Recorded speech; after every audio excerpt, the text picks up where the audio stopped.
नमस्कार, news India देख रहे हैं आप। मैं हूं आपके साथ निशा तिवारी। देवभूमि में बात कर लेते हैं तमाम बड़ी खबरों की। सीएम धामी का ग्रीष्मकालीन राजधानी गैरसैंण का दौरा करेंगे सीएम। राज्य स्थापना की रजत जयंती पर कार्यक्रम का आयोजन किया जा रहा है। हिमालय सांस्कृतिक केंद्र गढ़ी कैंट में भी कार्यक्रम का आयोजन किया जा रहा है, जिसमें मुख्यमंत्री पुष्कर सिंह धामी शामिल होंगे। सीएम धामी आयोजित कार्यक्रम में शामिल हुए पर्यटन विभाग के आयोजित समारोह में भी प्रतिभाग करेंगे सीएम। फोटो प्रदर्शनी, वेस्ट होम स्टे प्रतियोगिता के पुरस्कार जो है वो भी वितरित करेंगे मुख्यमंत्री। तो मुख्यमंत्री आज कई सारे कार्यक्रम में शामिल होंगे। गैरसैंण के दौरे पर रहेंगे मुख्यमंत्री और आज कई सारे कार्यक्रम यहाँ पे आयोजित किए गए हैं, क्योंकि एक और देखिए उत्तराखंड को 25 साल पूरे हो चुके हैं और ऐसे में कल का जो दिन रहा वो बड़ा ऐतिहासिक रहा, क्योंकि कल पीएम मोदी उत्तराखंड के दौरे पर रहे और कई सारी सौगातें यहाँ पर उत्तराखंड की जनता को दिया। तो वहीं आज गैरसैंण के दौरे पर है सीएम और आज भी कई सारे कार्यक्रम का आयोजन किया जा रहा है, जिसमें मुख्यमंत्री शामिल होंगे। पर्यटन विभाग के तरफ से कई सारे कार्यक्रम का आयोजन किया जा रहा है, जिसमें कई सारे लोग प्रतिभाग करेंगे। फोटो प्रदर्शनी लगाई जाएगी, कई सारे स्टॉल्स लगाए जाएंगे, जिसका मुख्यमंत्री दौरा करेंगे। तो राज्य स्थापना की रजत जयंती के कार्यक्रम में मुख्यमंत्री शामिल होंगे। तो आज भी कई सारे कार्यक्रम का आयोजन किया गया है, जिसमें मुख्यमंत्री पुष्कर सिंह धामी शामिल होंगे।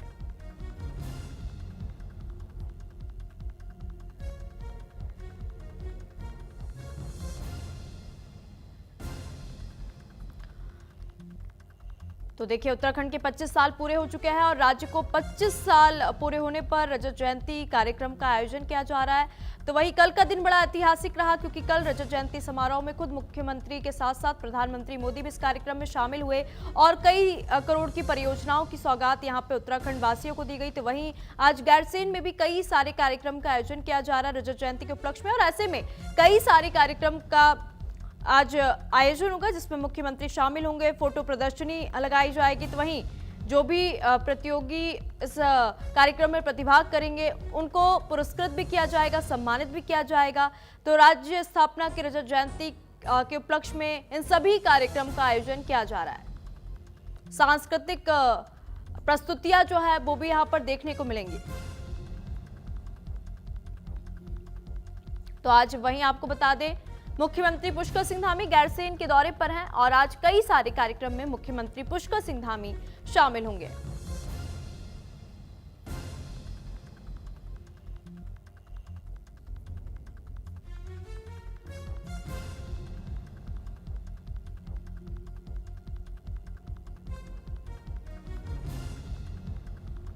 तो मुख्यमंत्री पुष्कर सिंह धामी आज कई सारे कार्यक्रम में शामिल होंगे।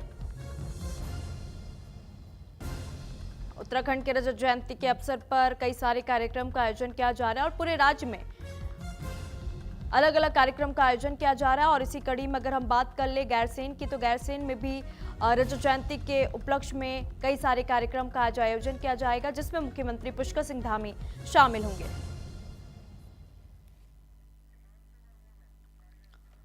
हिमांशु हमारे साथ अधिक जानकारी के साथ जुड़ गए देहरादून से। हिमांशु, मुख्यमंत्री पुष्कर सिंह धामी के आज के कार्यक्रम की बात कर ले तो आज कौन कौन से मुख्य कार्यक्रम में मुख्यमंत्री शामिल होंगे?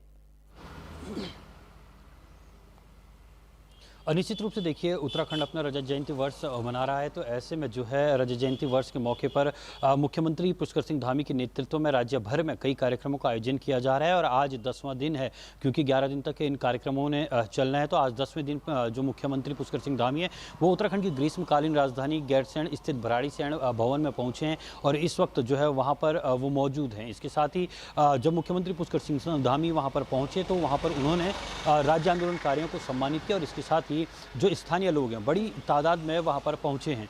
इसके बाद की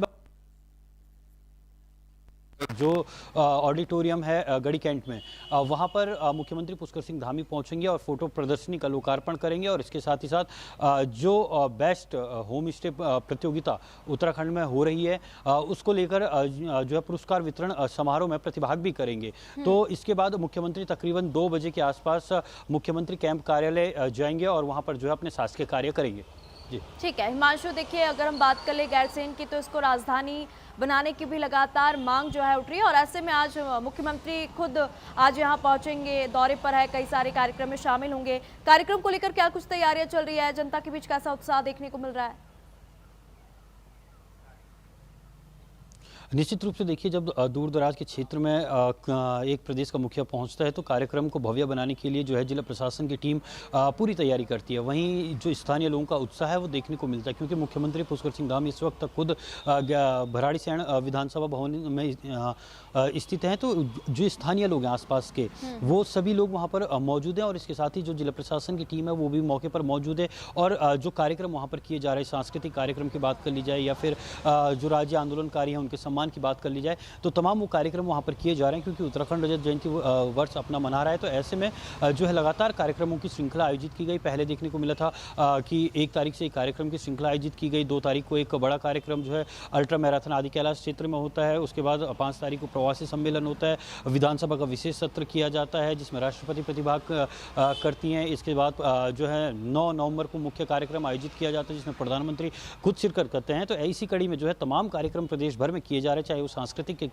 क्षेत्र में बात कर ली जाए या खेलकूद के क्षेत्र में बात कर ली जाए, तो कार्यक्रम लगातार आयोजित किए जा रहे हैं। और इन्हीं सब कार्यक्रमों में मुख्यमंत्री सम्मिलित होने के लिए गैरसैंण स्थित भराड़ीसैंण विधानसभा भवन पहुंचे। जी बिल्कुल, क्योंकि अगर हम बात कर ले हिमांशु कल के दिन की, तो उत्तराखंड के लिए कल का दिन बड़ा ऐतिहासिक रहा। क्योंकि देखिए उत्तराखंड को 25 साल पूरे हो चुके हैं। रजत जयंती के अवसर पर जगह जगह कार्यक्रम जो है देखने को मिल रहे हैं। कल पीएम मोदी भी इस कार्यक्रम में शामिल हुए, तो कहीं ना कहीं विपक्ष जो है खासा नाराज नजर आया, क्योंकि विपक्ष ने यहाँ पे आरोप लगाया कि पीएम मोदी से बड़ी उम्मीद थी कि वो एक बड़ा पैकेज जो है देकर जाएंगे, लेकिन ऐसा तो उन्होंने कुछ किया ही नहीं। देखिए, जहाँ तक प्रधानमंत्री नरेंद्र मोदी की बात है, जब वो देहरादून दौरे पर रहे तो इस दौरान उन्होंने 8,260 करोड़ रुपए की जो योजना है उनका लोकार्पण और शिलान्यास किया।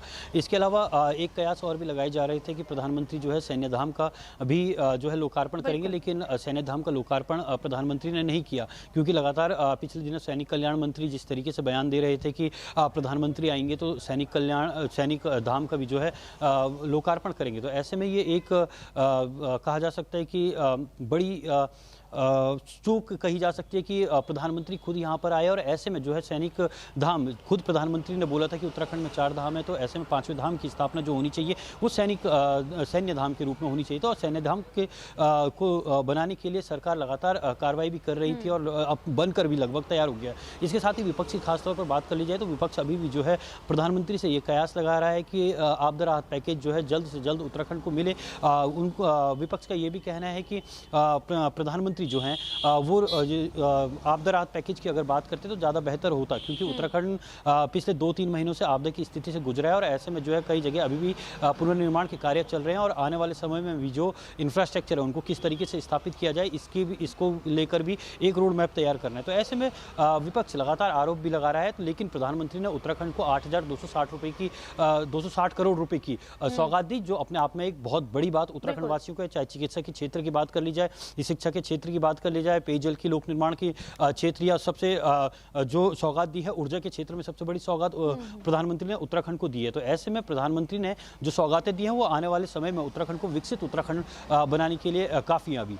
जी ठीक है हिमांशु, धन्यवाद तमाम जानकारी हमारे साथ साझा करने के लिए। तो खबर रुड़की से आपको बता देते हैं, जहां विधानसभा के विशेष सत्र के दौरान राज्य स्थापना दिवस पर हुई बहस में उमेश कुमार ने बड़ा बयान दिया।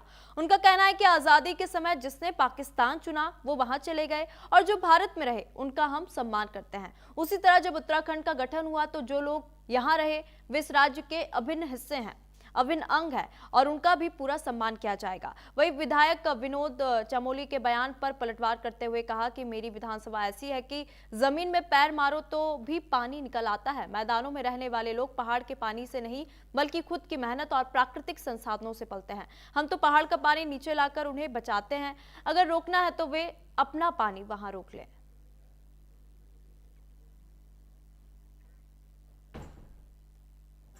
आप सदन में चुनकर आए हुए एक उत्तराखंड के विधायक को इन शब्दों के साथ कैसे बुला सकते हैं? तब मैं खड़ा हुआ, मैंने कहा आप मूल निवास की जो बात कर रहे हैं,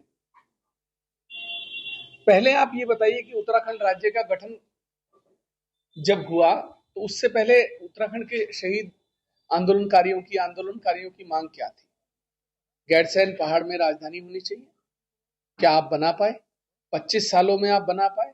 मैंने कहा सदन में, चुनी हुई बहुमत की सरकार है, आपके विधायक हैं और सभी विधायक इस समय सदन में मौजूद हैं। हाथ खड़ा करिए और बोलिए कि आप गैरसैंण का समर्थन करते हैं। क्यों नहीं किया? क्यों नहीं बोले? क्योंकि पहाड़ में रहकर काम करना नहीं चाहते। तो रुड़की में ऑनलाइन प्लेटफॉर्म पर वाहन बेचने के नाम पर ठगी करने का मामला सामने आया, जहां रामनगर थाने में एक व्यक्ति की तहरीर पर पुलिस ने मामला दर्ज किया।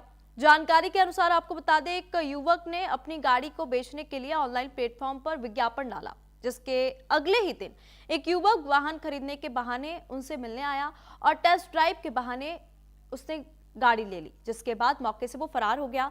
सूचना मिलने पर पुलिस ने सक्रियता दिखाते हुए वाहन को धनोरी बाईपास काशीपुर रोड पर रोक लिया। हालांकि चालक मौके से फरार होने में कामयाब रहा।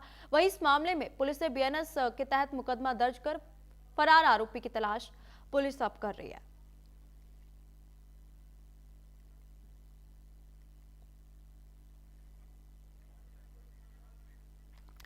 तो सितारगंज की अगर हम बात करें तो सितारगंज में तेज रफ्तार कार ने बाइक को जोरदार टक्कर मार दी, जहां हादसे में बाइक सवार 3 लोग गंभीर रूप से घायल हो गए। सभी घायलों को राहगीरों ने स्थानीय लोगों की मदद से स्वास्थ्य समुदाय केंद्र सितारगंज में भर्ती कराया। गंभीर हालत को देखते हुए इलाज के दौरान घायलों को हल्द्वानी अस्पताल के लिए रेफर किया गया। घटना खटीमा रोड बटेश्वर की चक्की के पास का बताया जा रहा है।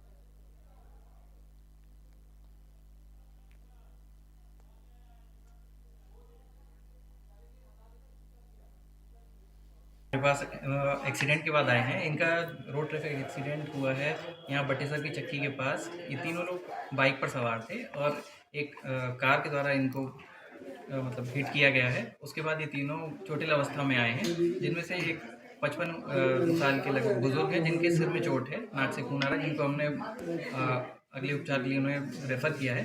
बाकी दोनों जो एक महिला है 55 साल की, उनको, और एक 35 साल का लड़का है जिसको छोटी मोटी चोटें, उनका उपचार करके उन्हें भेज दिया गया है।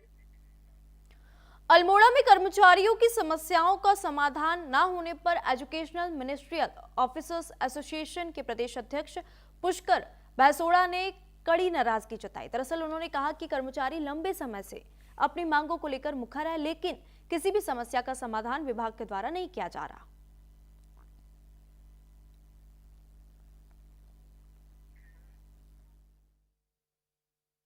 कहीं पर भी उनका समाधान नहीं किया गया सरकार और विभाग द्वारा, और हमारे मुद्दे लगातार बढ़ते जा रहे हैं। जैसे मैं मानूं कि पुरानी पेंशन के मामले में मेरा एक मानना है, सरकार जो है एनपीएस और यूपीएस का एक विकल्प दे रही है, और मैं सरकार से और विभाग से ये कहना चाह रहा हूं कि अगर एनपीएस और यूपीएस के साथ साथ ओपीएस का जो है विकल्प दे दे कि कितने कर्मचारी जो है उसको ओपीएस का विकल्प लेना चाहते हैं, तो वो अगर वो डाले तो वो रहेगा। क्योंकि हमारी जो पुरानी पेंशन है एक बुढ़ापे का सहारा है, बुढ़ापे की लाठी है, और अभी वर्तमान में जो सांसद है, विधायक है और जो पार्षद है, उन्हें जो है पुरानी पेंशन लगातार जितनी बार बन रहे हैं वो नियुक्त हो रहे हैं, उनको जो है लगातार पुरानी पेंशन का लाभ दिया जा रहा है। उत्तराखंड के चमोली में धौली गंगा नदी पर एक झील बन रही है, जिसे भूविज्ञानिक खतरे की घंटी मान रहे हैं। उनका कहना है कि अगर झील का आकार बढ़ता रहा तो निचले इलाकों में तबाही आ सकती है। अगस्त में भी भारी बारिश और हिमस्खलन के कारण तमंग नाले पर बना पुल बह गया, जिससे नदी का प्रवाह बाधित हुआ और झील का निर्माण हुआ। इस क्षेत्र की संरचना नाजुक होने के कारण उनकी निगरानी जरूरी है।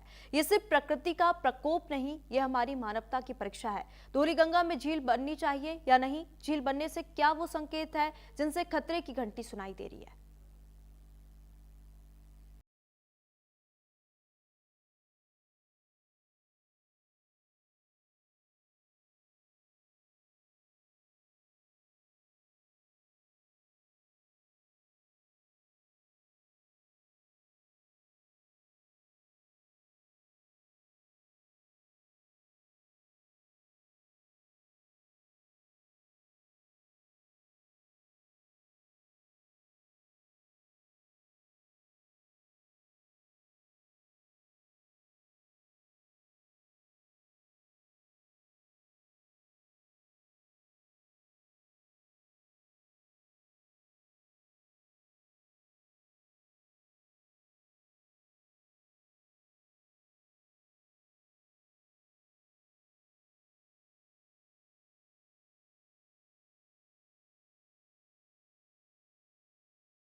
सड़कें कट जाएंगी और हजारों जिंदगियां दांव पर लग जाएंगी। लेकिन सवाल है कि क्या हमने सबक लिया?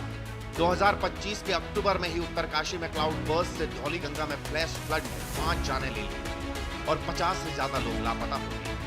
2019 में भी शासन के नॉलेज में लाया था, जब मैं यहाँ आयुषेक में डायरेक्टर था, तो मैंने लिखित दिया हुआ है कि झील बढ़ती जा रही है और इस झील के एक आने वाले टाइम में इसके परिणाम खतरनाक हो सकते हैं। इसलिए भी हमने जो वसुधारा, उसका नाम है वसुधारा झील ताल, तो वसुधारा ताल बहुत बड़ा ताल अपने उत्तराखंड के अंदर इसी धौलीगंगा के मुहाने पे बन रहा है ऊपर, और यही ग्लेशियर मेल्ट, चाहे वो गांफी घाट हो, चाहे तमंग नाला हो, ऑल जो साइड में जितने भी ट्रिब्यूटरीज हैं, इनसे आने वाला जितना भी मलबा है इन नदी को समय समय पे बाधित करता रहता है। वैज्ञानिकों का कहना है कि ग्लेशियर पिघलने की रफ्तार बढ़ने से पहाड़ों में इस तरह की झीलें खतरे का नया रूप बन चुकी है।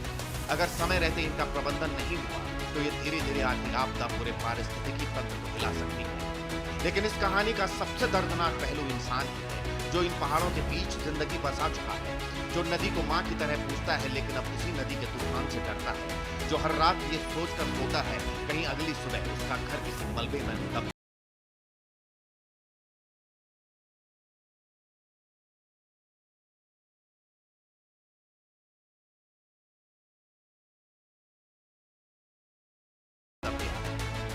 आज उस जगह पर सिर्फ घना जंगल है।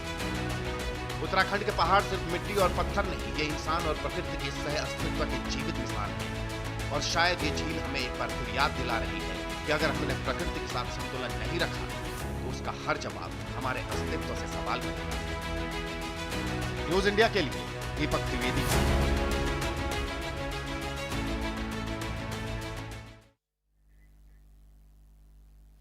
विकासनगर के आदुवाला गांव से मामला सामने आया, जहां गेहूं की बुवाई के वक्त लेकिन खेत जो है सूखे हैं और सड़कें गीली हैं। बता दें कि जगह जगह पुल टूटे हुए हैं, जिससे ट्यूबवेल का पानी खेत तक पहुंचने से पहले ही बह जाता है। तो वही किसानों ने 9 महीने पहले सीएम हेल्पलाइन पर शिकायत दर्ज की थी, लेकिन जवाब मिला बजट नहीं है और मामला बंद कर दिया गया। देखिए इसी पर हमारे संवाददाता अमित रावत की ग्राउंड रिपोर्ट।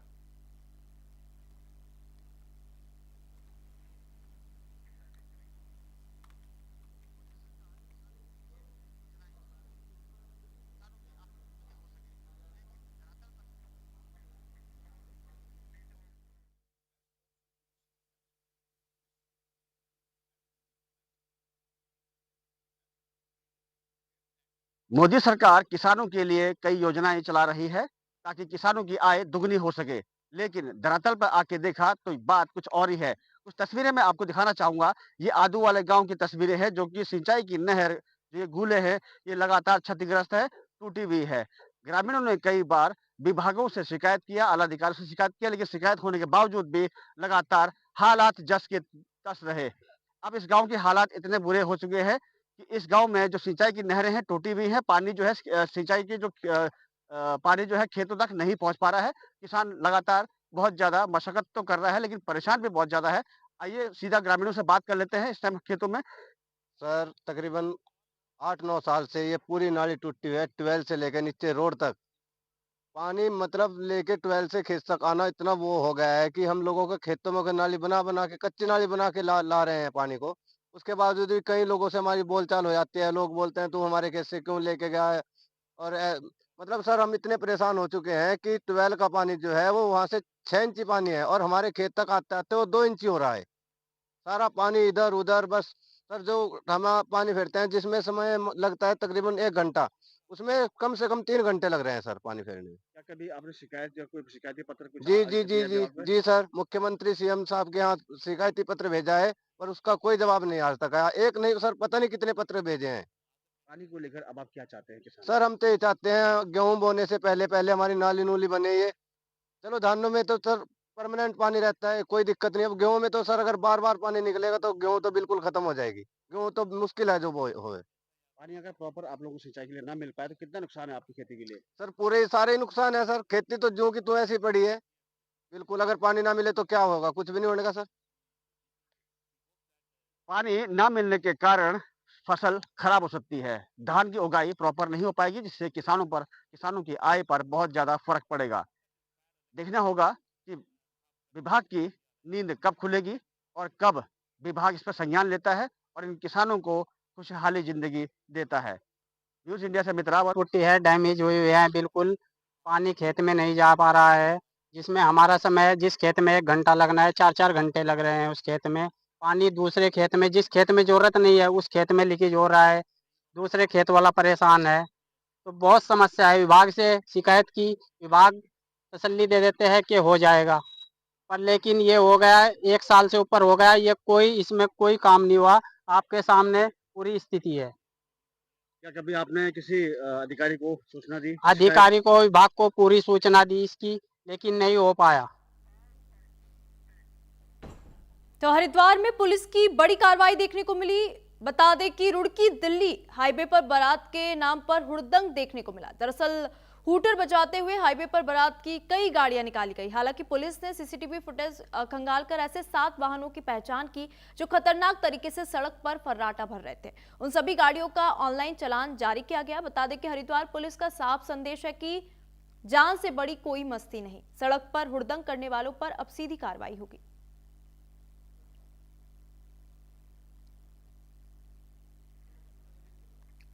तो यहाँ पे देखिए सड़कों पर हुड़दंग करने वालों के ऊपर यहाँ पे हरिद्वार पुलिस ने बड़ी कार्रवाई की है। पूरा मामला आपको बता देते हैं। रुड़की दिल्ली हाईवे पर बारात के नाम पर कुछ लोगों के द्वारा हुड़दंग की जा रही थी। दरअसल हूटर बजाते हुए हाईवे पर बारात की कई गाड़ियों को निकाला गया। हालांकि पुलिस ने इस पूरे मामले को संज्ञान में लिया। सीसीटीवी के मदद से 7 गाड़ियों की पहचान भी की है जो खतरनाक तरीके से सड़क पर फर्राटे भर रहे थे। उन सभी के ऊपर ऑनलाइन चालान जारी किया गया है। बता दें हरिद्वार पुलिस का यहाँ पे साफ कहना है कि जान से बड़ी कोई मस्ती नहीं हो सकती। सड़क पर हुड़दंग करने वाले वाहनों पर अब सीधे हरिद्वार पुलिस जो है बड़ी कार्रवाई कर रही है। ये वीडियो भी सामने आया, वीडियो में आप देख सकते हैं जहां पे बारात के नाम पर कुछ लोगों के द्वारा हुड़दंग किया जा रहा है।